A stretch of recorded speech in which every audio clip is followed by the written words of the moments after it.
भी कुछ अदृश्य शक्तियां भी हैं, वो भी अपना काम कर रही। द्युलोक भी जैसे ध्यान मग्न है, द्युलोक में सूर्य, तो सूर्य ने आज तक अपना कर्तव्य नहीं छोड़ा। जब से सृष्टि बनी तब से जले ही जा रहा है, चमके ही जा रहा है, प्रकाश दे ही रहा है, ताप दे ही रहा है, पेड़ पौधों को जीवन दिए ही चला जा रहा है, गति किए ही चला जा रहा है। तो राजा हरिश्चंद्र तो सूरज को ही आदर्श मान करके उन्होंने अपनी राजधानी छोड़ दी थी। तो उनकी जो सबसे पहली हिंदी की फिल्म बनी, उसमें सबसे पहला एक गीत बना, सूरज रे जलते रहना। सूरज को आदर्श मान के वो कहते हैं जब तक इस सृष्टि के ऊपर एक भी प्राणी बचे, उसकी रक्षा के लिए, करोड़ों की जिंदगी के लिए, करोड़ों की खुशियों के लिए सूरज रे जलते रहना, जलते रहना, चलते रहना, गति करते रहना, जलते रहना, अपने आप को जलाते ही रहना। तो जो महापुरुष होते हैं वो क्या करते हैं, स्वस्ति पंथाम अनुचरेम सूर्य चंद्रमसा विव, वो कल्याण के मार्ग पर कैसे चलते हैं, सूर्य और चांद की तरह से। वो कहते हैं मेरे को ये लोग कितना भी कष्ट देंगे, जहर पिलाएंगे, पत्थर मारेंगे, गालियां निकालेंगे, अपमान करेंगे, लेकिन मुझे इनकी सेवा कब तक करते रहना है, जब तक हर व्यक्ति को मोक्ष ना मिल जाए। इसलिए महर्षि दयानंद क्या कहते थे, कृण्वन्तो विश्वम आर्यम, सारे विश्व को आर्य बनाना है, श्रेष्ठ बनाना है। स्वामी जी महाराज क्या बोलते हैं, सबको योगी बनाना है, उपयोगी बनाना है। तो लोग कोई मुकदमा करते रहते हैं, कोई पुतले फूंकते रहते हैं, कोई उल्टी सीधी खबरें चलाते रहते हैं, करते ही रहते हैं कुछ ना कुछ, तो कभी भी चुप रहते नहीं है, लेकिन वो अपने कर्तव्य का पालन किए ही चले जा रहे हैं, किए ही चले जा रहे हैं। तो साधक क्या कहता है, सूरज रे जलते रहना, तो अपना कर्तव्य का पालन करते ही रहना। तो ये साक्षात रोजाना ब्रह्म हमारे सामने आ जाता है सूर्य के रूप में, साकार सगुण साकार ब्रह्म है सूर्य। तो रोज सुबह उठते ही जो सूर्य की स्तुति करते हैं, सूर्य से प्रार्थना करते हैं, उपासना करते हैं, तो उनके जीवन से भी ऐसे ही अंधकार हटते चले जाते हैं, और सूरज की तरह से तेजस्वी होते चले जाते हैं। हमने तो ऐसे भी साधक देखे। यहाँ एक व्यक्ति आए थे श्रद्धेय स्वामी जी महाराज से मिलने के लिए, उन्होंने 20 साल से कोई अन्न नहीं खाया, केवल सूर्य की ऊर्जा से ही उनका जीवन चल रहा है। वो सुबह सूर्य का त्राटक करते हैं। उनसे पूछा कि आपका जीवन कैसे चल रहा है, बोल जी मैं सुबह त्राटक करता हूँ और बस उसी से मेरे को वो एनर्जी मिल जाती, खाता नहीं है कुछ भी। हमारे सामने भी है, हमारे से एक टाइम एक समोसा छोड़ा जाता नहीं है, खाना छोड़ा जाता नहीं है एक टाइम का। लगता है कि भाई आज खाना नहीं खाया तो रात को नींद कैसे आएगी, तो वो वर्षों छोड़ देते हैं। तो सूरज तो दोनों के सामने एक ही जैसा है, पर एक को वो साक्षात ब्रह्म दिखाई दे रहा है, साक्षात शक्ति का स्रोत, अनंत शक्ति का स्रोत दिखाई दे रहा है। हमें तो पता ही नहीं चलता कब उदय हो गया, कब अस्त हो रहा है। हम अलग दूसरे ही कार्यक्रमों में व्यस्त रहते हैं, हमें नहीं पता क्या हो रहा है बाहर, हमें देखने का टाइम ही नहीं है।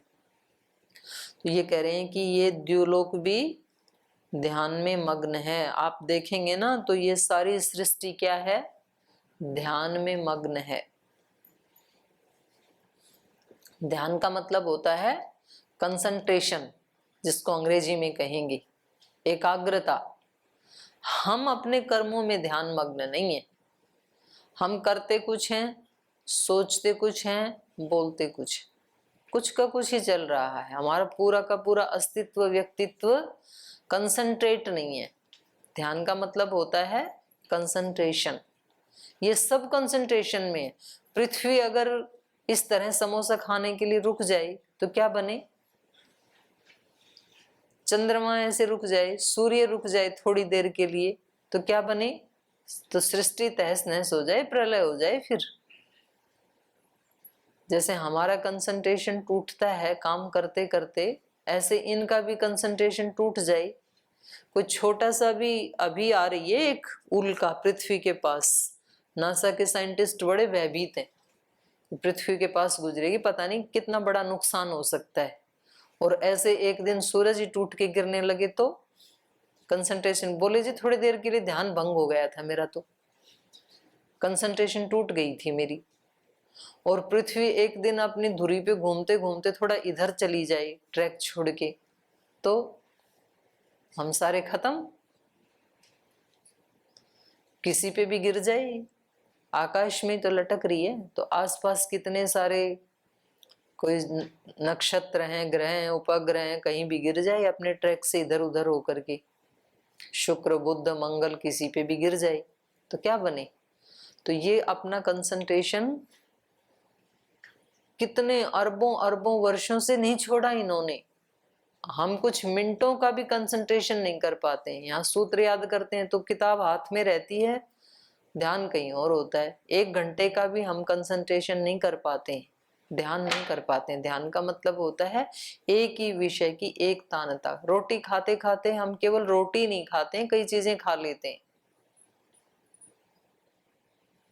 व्यायाम करते हुए केवल व्यायाम नहीं करते, और भी बहुत कुछ कर लेते हैं। कंसंट्रेशन नहीं है हमारा। तो हमें ध्यान के लिए किसी सेंटर में जाने की जरूरत नहीं है। आजकल ध्यान के बहुत सेंटर खोल रखे हैं और कल्पनाओं में ले जाते हैं व्यक्ति को, तो वहां जाने की जरूरत नहीं है। चारों तरफ ये सारी सृष्टि हमें ध्यान की शिक्षा दे रही है। पृथ्वी क्या है, मानो ध्यान में लीन है। ध्यायंती इव ऐसे कहा, द्युलोक ध्यायंती इव, जैसे ध्यान में मग्न है। ये सूर्य ध्यान में लीन है, जैसे माने अपने कार्य में कंसंट्रेट है, वो एकाग्र चित्त वाला है। ध्यायंती इव द्यौः, ध्यायंती इव आपः, जल समुद्र, समुद्र ने आज तक अपनी सीमा नहीं लांगी। अगर एक दिन भी ओवरफ्लो हो जाए तो फिर तो सारी पृथ्वी नष्ट, क्योंकि पृथ्वी से तो 3 गुना ज्यादा है पानी चारों तरफ, समुद्री समुद्र है ना। लेकिन वो अपनी जैसे कि ध्यान में लीन है, उसने आज तक अपनी मर्यादा का उल्लंघन नहीं किया। थोड़ी देर के लिए पानी का ध्यान भंग हो जाए, पृथ्वी खत्म। ध्यायंती इव पर्वता, पर्वत भी क्या है, जैसे ध्यान में लीन है। उनकी जो वो चोटियां हैं तो उनको देख करके तपस्वियों सी हैं अटल ये पर्वतों की चोटियां, ये सर्प सी घुमावदार घेरदार घाटियां, ध्वजा से ये खड़े हुए हैं वृक्ष देवदार के, बगीचे ये गुलाब के। बगीचे ये किस कवि की कल्पना का चमत्कार है, ये कौन चित्रकार है, ये कौन चित्रकार। सृष्टि को देख करके ऐसे लगता है कि ये सब क्या है, ध्यान मग्न है जैसे। ध्यायन्ति इव देव मनुष्य तस्माद् य इह मनुष्याणाम महत्ताम प्राप्नुवन्ति। और कहते हैं कि ये सब देव भी जैसे ध्यान में लीन हैं। ध्यान में लीन मतलब वो भी कंसंट्रेट है अपने कर्तव्य के प्रति। देवता हमेशा देने का ही काम करते हैं। देवों को देव क्यों कहते हैं, देव दानाथ, द्योतनाथ, दीपनाथ, क्योंकि वो हमेशा प्रकाश युक्त रहते हैं, द्युतिमान रहते हैं, अंधकार में नहीं जाते, इसलिए उनको देव कहते हैं। और दूसरों को भी प्रकाशित ही करते हैं। द्योतनाथ, दीपनाथ, इसलिए उनको देवता। और दानाथ, हमेशा देते ही हैं वो, तो वो भी मानो ध्यान कर रहे हैं। और ध्यायन्ति इव मनुष्याः, कुछ मनुष्य भी ध्यान में लीन रहते हैं, जैसे श्रद्धेय स्वामी जी महाराज, जैसे स्वामी श्रद्धानंद जी, महर्षि दयानंद, स्वामी विवेकानंद, श्री अरविंद, गुरु शंकराचार्य जी, ऐसे अनेकों महापुरुष हुए। हमारी गुरुओं की परंपरा जो 10 गुरु हुए, भगवान महावीर, भगवान बुद्ध, तो ये सब कैसे हैं, ये लोग ध्यान में लीन। ध्यान लीन मतलब जो करने के लिए आए हैं अपने लक्ष्य के प्रति क्या है, कंसंट्रेट है, एक पल भी अपने लक्ष्य को भुलाते नहीं है। तो जो व्यक्ति सब काम करते हुए अपने लक्ष्य को भुलाता नहीं है, उसको उसके लक्ष्य को प्राप्त करने से कोई नहीं रोक सकता है। कौन रोक पाएगा उसको, क्योंकि वो हर समय जागरूक है और वो खुद को तो संतुष्ट करता ही है, फिर दूसरे लोगों को भी संतुष्ट करता है, तो वो भी उसको पॉजिटिव वाइब्रेशंस देते हैं। जो विद्यार्थी गुरुकुल में रहते हुए अपने सिलेबस में जितना लगा है वो सब इतना अच्छे से याद करता है, हर नियम में सबसे आगे जाके खड़ा होता है, कभी अपने गुरुजनों की अवज्ञा नहीं करता है, उन्होंने जो कहा वैसा ही वो 100% करता है। अब उस ब्रह्मचारी को सुयश प्राप्त करने से और विद्या आदि प्राप्त करने से कौन रोक सकता है? उस व्यक्ति को गुरुजनों की कृपा प्राप्त करने से कौन रोक सकता है? कोई नहीं रोक सकता है। अपने हाथ में है हम क्या प्राप्त कर सकते हैं। तो कह रहे मनुष्य ध्यायन्ति इव मनुष्य तस्मात्, इसलिए यद इह मनुष्याणाम महत्ताम प्राप्नुवन्ति, इसलिए मनुष्यों में भी जो महत्ता को प्राप्त करता है, सब ध्यान में लीन नहीं है। ध्यान में लीन कौन है? जो महत्ता को प्राप्त करते हैं। महत्ता को प्राप्ति वो करेंगे जो ध्यान में लीन है। तो इसलिए माता पिता गुरुजन तो हमें चेताते रहते हैं कि ध्यान से करना, ध्यान से खाओ, ध्यान से चलो भाई, ध्यान से पढ़ो, सब काम ध्यान से करो। लेकिन हमारा ध्यान टूट जाता है तो फिर हम महत्ता को प्राप्त नहीं करते हैं। जिनका ध्यान नहीं टूटता, जो सचमुच ध्यान की स्थिति में रहते हैं, तो वो महत्ता को प्राप्त कर जाते हैं। उनको अपना लक्ष्य ध्यान रहता है, तो फिर वो नहीं इंद्रियों के काबू में आते हैं। वो कह देते हैं फिर परो पे ही मनस पापा, भाई मेरे को मत दबा दे, मेरा तो लक्ष्य क्या है, वहां पहुंचना है, तो कहीं और जा किसी के पास, मेरे पास मत आ। तो सब उल्टा पुल्टा करवा देता है। तो वो अपनी वाणी को भी बोलते हैं, अपने व्यवहार को भी बोलते हैं, आलस्य को भी बोलते हैं, प्रमाद को भी बोलते हैं, उसको हटा देते हैं। फिर तस्माद् य इह मनुष्याणाम महत्ताम प्राप्नुवन्ति ध्यान पादांश इव एव, कह रहे हैं जो महत्ता को प्राप्त कर गए ना, वो इस ध्यान के एक अंश मात्र से उस महत्ता को प्राप्त कर लेते हैं। इतनी महिमा है ध्यान की। तो माने उसके 3 पाद तो अभी ऐसे ही बचे हैं, इतनी महत्ता तो एक अंश से ही मिल गई, 1/4 से ही मिल गई, बाकी तो उसकी शक्तियां तो बहुत हैं। तो जो अपने कर्तव्य के प्रति अलर्ट है, हमेशा ध्यान मग्न है, लीन है, भूलता नहीं है कभी अपने लक्ष्य को, वो क्या हो जाता है? महत्ता को प्राप्त हो जाता है। यह मनुष्याणाम महत्ताम प्राप्नुवन्ति ध्यान आपाद अंश इव, ध्यान का मानो एक अंश ही उसको इतनी महत्ता दिलवा देता है। ते भवंती, ध्यान के एक अंश से ही वो ऐसे हो जाते हैं, अर्थात महत्ता को प्राप्त कर जाते हैं। अथ ये अल्पाह, और कह रहे हैं कि जो अल्प रह जाते हैं, जो अल्प हैं, जो महत्ता को प्राप्त नहीं कर पाए, अथ ये अल्पा कलहीन पिशुना उपवादिनः ते अथः ये प्रभावो ध्यान पाद अंश इव, और कह रहे हैं जो अल्प रह गए ना, वो भी ध्यान में लीन है। वो कौन से ध्यान में लीन है? उल्टे वाले में। प्रत्यय की एक तानता, प्रत्यय मतलब ज्ञान, तो ज्ञान अच्छा भी हो सकता है, ज्ञान खराब भी हो सकता है। अविद्या का योग दर्शन में भी विद्या जैसे ही अस्तित्व माना है, माने विद्या का अभाव अविद्या ऐसे नहीं माना। हमें जो ज्ञान हो रहा है वो अस्तित्व वाला है, ऐसा नहीं है कि ज्ञान का अभाव अज्ञान है, ऐसा नहीं है। अज्ञान ज्ञान की तरह ही अस्तित्व वाला है। जो इस समय हमें ज्ञान है वो कैसा है? अज्ञान, हम अज्ञान की स्थिति में है इस समय, तो ये अस्तित्व वाला है अज्ञान। ज्ञान के अभाव को अज्ञान नहीं कहा। अविद्या विद्या की तरह ही अस्तित्व वाली है, माने विपरीत ज्ञान ही अज्ञान है, ये कहें। विद्या से विपरीत जो ज्ञान है वही अविद्या है। तत्सम तत्सदृश, उसके जैसा जो होता है वो, उसको यहाँ पर अविद्या और अज्ञान कहा है। तो ये कह रहे हैं अथ ये अल्पाहा, जो अल्प हैं, ऊपर तो कहा महत्ताम प्राप्नुवन्ति, वो ध्यान जैसे लीन है, और यहाँ पर कहा कि जो अल्प हैं, कलहहीन है, हमेशा कलह में लगे रहते हैं, तो वो किसका ध्यान करते रहते हैं? कलह का। बिना ध्यान के तो कलह भी नहीं होगी, वही विचार चलता रहे झगड़े का, बार बार उसी की आवृत्ति, वही नेगेटिव थिंकिंग, तब कहीं जाके झगड़ा होता है, ऐसे थोड़ी झगड़ा होता है। अथ ये अल्पा कलहीन पिशुना, चुगलखोर। चुगली कब करेगा व्यक्ति? जब वही मैटर दिमाग में घूमता रहता है, तो फिर अपने वाले को फिर भार फेंकता है किसी के ऊपर। उससे पहले व्यक्ति चुगली कर नहीं सकता है। अगर उसने उन सारे छिद्रों का चिंतन नहीं किया हो, अपने दिमाग में ध्यान नहीं किया हो, तो ध्यान लगाता है वो उसके ऊपर, दूसरे के दोषों के ऊपर, फिर कहीं जाके किसी दूसरे के पास चुगली कर पाता है।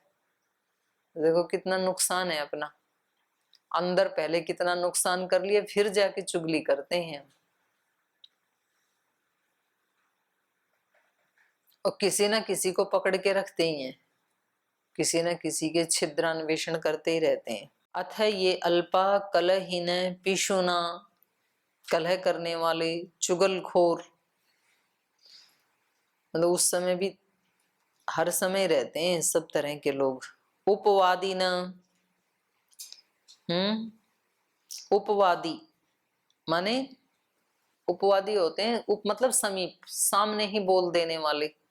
तो कुछ तो ऐसे होते हैं सामने नहीं बोलेंगे कुछ भी, लेकिन पीछे से चूकते नहीं है, उल्टा ही करते हैं। कुछ ऐसे होते हैं जिनको बोलते हैं मुंहफट, सामने ही बोल देते हैं, मतलब ये भी नहीं पता है कि अपने बड़ों के सामने ऐसे नहीं बोलना चाहिए।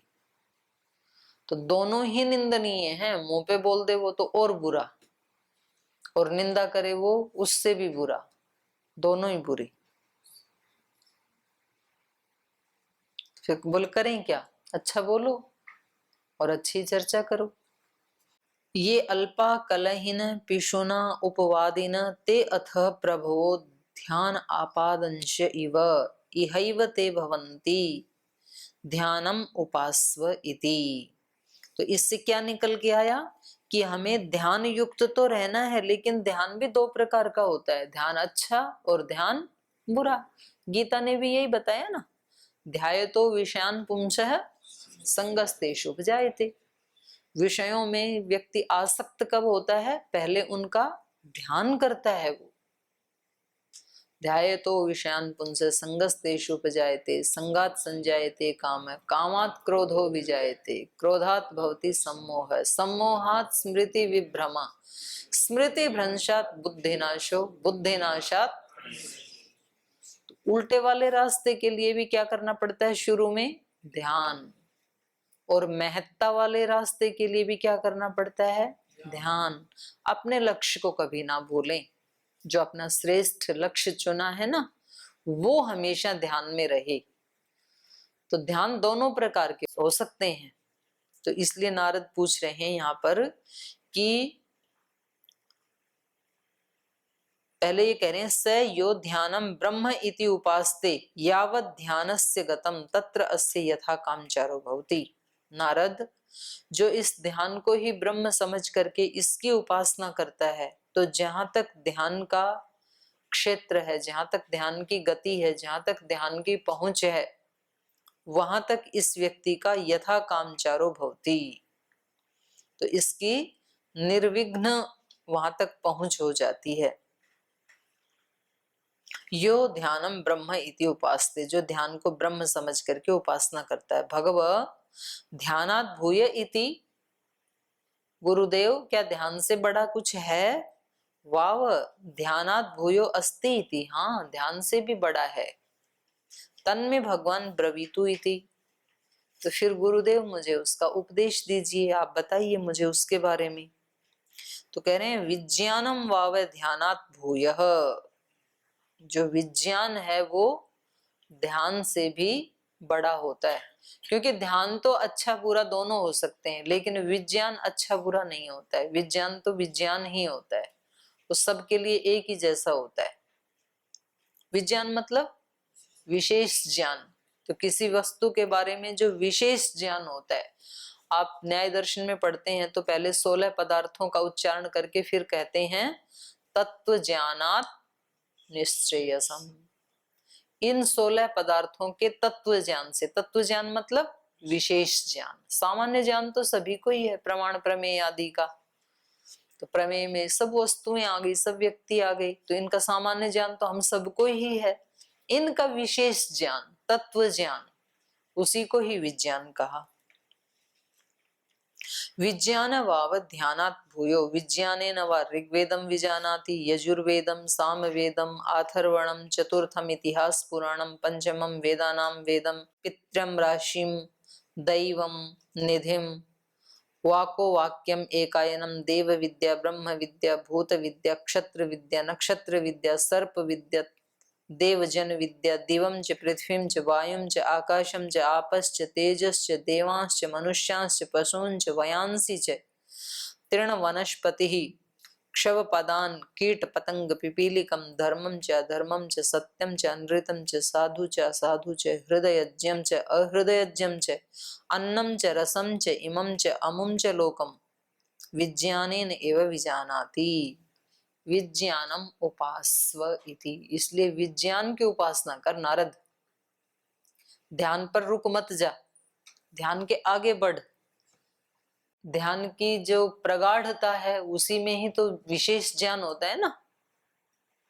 ध्यान ही जब गहरा होता चला जाता है तो उसी को क्या कह देते हैं? समाधि। तत्र प्रत्येकतानता ध्यानम, और फिर आगे बोलो।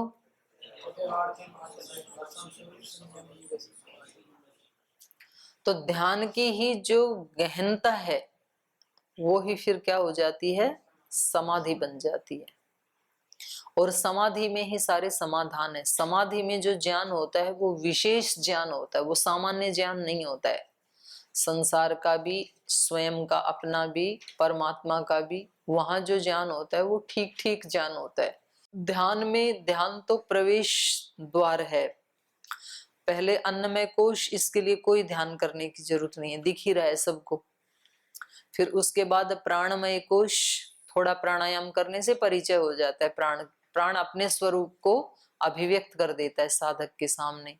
फिर मनोमय लोक, तो उसमें ये सब आ जाएंगे। उसमें विचार भी आ गया, उसमें संकल्प भी आ गया, उसमें ध्यान भी आ गया। ये सब मनोमय लोक का है।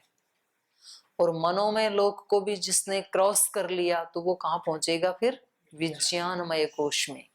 वहां उसको चीजें सब ठीक ठीक दिखती हैं, जैसी हैं वैसी ही दिखती हैं। अभी चीजें जैसी हैं वैसी नहीं दिखती, उल्टी पुल्टी दिखती हैं। तो इसलिए कहा विज्ञानम वाव ध्यानात् भूय। तो इससे भी पता लग रहा है कि इन ऋषियों ने खोज की तो इन्होंने पाया कि सुख कहाँ है? अंदर है। शुरुआत उसकी, मतलब उपलब्धि कहाँ होगी? अंदर होगी। अंदर हो गई तो बाहर भी सब जगह सुख ही सुख है फिर। और अंदर उसकी उपलब्धि नहीं हुई तो बाहर का सारा संसार मिलकर के भी सुख दे नहीं सकता है। फिर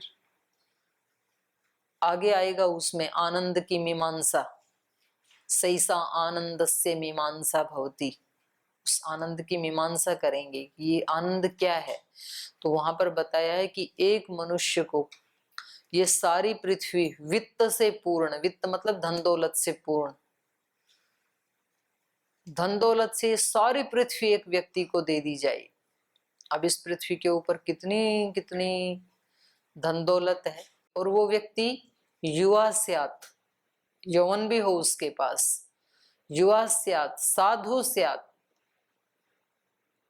और वो विद्वान भी हो, युवा भी हो, साधु भी हो, सारी पृथ्वी भी उसके पास हो। बोले ये एक मनुष्य का आनंद है। और ऐसे ऐसे सैकड़ों आनंद मिला दिए जाएं, वो एक देवों का आनंद है। ऐसे वहां आनंद की मीमांसा है। तो ऐसे ही इस समय हमें जो ज्ञान हो रहा है वो ठीक ठीक ज्ञान नहीं है, उल्टा पुल्टा दिखता है अभी हमें। तो ज्ञान के लिए, सुख के लिए अंदर की यात्रा करनी पड़ेगी। तो एक के बाद एक ये उसको कोश को पार करते चले जा रहे हैं नारद। बाहर वाले को भी, अन्नमय कोश को भी ठीक रखना है, फिर उसके बाद प्राणमय कोश को ठीक रखना है, उसको दोष रहित बनाना है प्राणायाम आदि करके। फिर तीसरा मनोमय कोश सबसे विशाल है, और क्योंकि ये बीच में आता है, पांचों कोश के बीच में आता है, तो इधर भी यात्रा होती है, इधर भी यात्रा होती है। मन के इधर वाली, बाहर वाली जो यात्रा है वो मन को और जीवन को दुख में डाल देने वाली है, और उस साइड वाली जो यात्रा है विज्ञानमय आनंदमय कोश की तरफ, वो वाली आनंद देने वाली यात्रा है। तो अब इस मन के ऊपर डिपेंड करता है, मन बीच में है, ये मन उधर जाएगा कि इधर जाएगा, संसार की तरफ जाएगा कि उधर विज्ञान की तरफ जाएगा। ये मन एवं मनुष्याणाम कारणम बंध मोक्षयो, ये मन ही सब मनुष्यों के बंधन या मोक्ष का कारण है। इसकी दिशा इधर है तो इसको बंधन से युक्त होना ही पड़ेगा, इसको कोई रोक नहीं सकता। इसकी दिशा उधर हो गई तो फिर इसको कोई बांध नहीं सकता है। तो हमारे पास मन सबके पास है, हम सब मन वाले ही हैं, लेकिन उस मन को कैसे चलाना है ये ट्रेनिंग हमें सनत कुमार आचार्य से लेनी पड़ेगी, इनसे, ऋषि से लेनी पड़ेगी। मन का यूज कैसे करना है, मन तो सबके पास ही है, मनोबल सबके पास नहीं होता है, मन की शक्ति सबके पास नहीं होती है, उस मनोबल की शक्ति से सब परिचित नहीं होते हैं, अपनी ही शक्ति से अपना ही नुकसान करते हैं।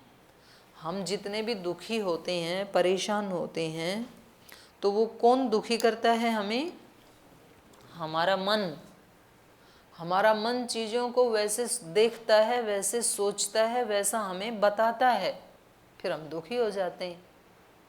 और कभी सुखी भी होते हैं तो कौन करता है हमें? हमारा मन। हमारा मन चीज़ों को देखता है, फिर उसको सोचता है, फिर हमें बताता है कि ये लोग आपके लिए बहुत अच्छे हैं, खुश हो जाता है फिर। तो ये मन ही है। तो इस मन के बारे में हमें बहुत ज़्यादा से ज़्यादा चिंतन, मनन, ध्यान, उपासना, बहुत बड़ी शक्ति है ये मन हमारे पास, और हमें पता नहीं है कि इतनी बड़ी शक्ति हमारे पास है। तो पहले इस शक्ति के बारे में हमें ज्ञान हो, एहसास हो, और फिर उसको यूज करना आए। तो उसकी ट्रेनिंग कौन करवाई? किसी भी चीज़ को यूज करने के लिए तो ट्रेनिंग होती है ना। हारमोनियम को कैसे यूज करें कि वो बहुत सुंदर सुंदर संगीत निकाल दे, तो किसी से ट्रेनिंग लेनी पड़ती है, फिर किसी संगीतज्ञ से। हमारे पास किचन में चाकू है, वो सारी सब्जियां काट देता है, 100 लोगों के लिए खाना बनता है, 200 के लिए, 300 के लिए, और उसको यूज करना यदि नहीं आए तो उसको कैसे काटा जाता है चाकू से, इसकी ट्रेनिंग कौन देता है? माता पिता देते हैं या कोई भी बड़े दे देते हैं। किसी से तो सीखा ही है ना हमने कि सब्जियां ऐसे काटी जाती हैं, और नहीं तो फिर हाथ भी तो काट सकते हैं अपने। तो छोटे बच्चे को ट्रेनिंग नहीं है, इसलिए उसको चाकू हाथ में नहीं दिया जाता है, सब काट डालेगा, वो अपने ही आप को काट डालेगा, सीधा मुंह में ले जाता है बच्चा। कोई चीज़ भी उसके हाथ में दो तो काट डालेगा अंदर से, फिर तो उसके हाथ में नहीं देते। तो मन हम सब के पास है, मन को प्रयोग कैसे करना है इसकी ट्रेनिंग हमें ये ऋषि दे रहे हैं, जिन्होंने उस मन को जाना, समझा और उसका सदुपयोग किया। तो इसको हम विज्ञान को और विस्तार से कल पढ़ेंगे। आज के सत्र को यहीं विराम देते हैं।